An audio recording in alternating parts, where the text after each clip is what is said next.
Hey everybody, and welcome back to my channel. Today we're going to be replacing the thermostat on my 440.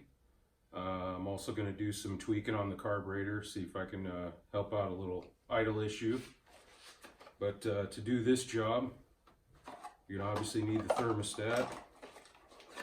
You're going to need some sealant. You need 9/16 socket and socket wrench or a wrench, nut driver or a screwdriver, wire brush, and a razor blade or a scraper, and you also need a drain pan for the coolant. Let's get to it. So on my radiator there's a petcock down here, and you just turn it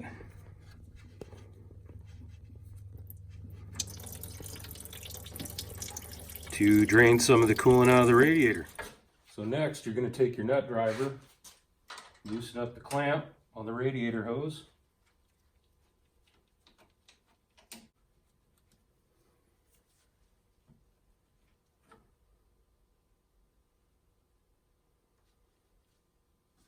And then you're going to pull your radiator hose right off. So then you just take your two mounting bolts out of the thermostat housing.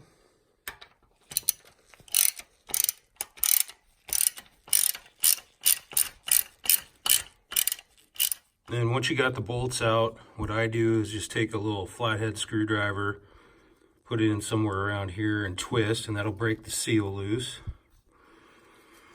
And there's the old thermostat. This is a good time to see the orientation of it. It actually fits in this. There's a groove on the thermostat housing, so you know to put the gasket down first, and then the thermostat, and then the housing, in that order.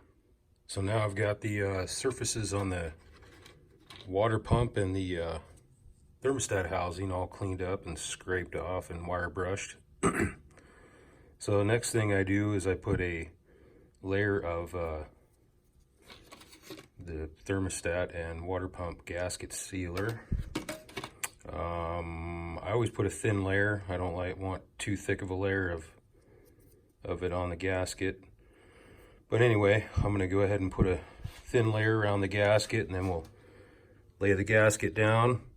Then the thermostat goes on top of it, and then the housing goes on top of that. And then just tighten the bolts down. And of course the next step is to refill the coolant. Start it up and see how she does.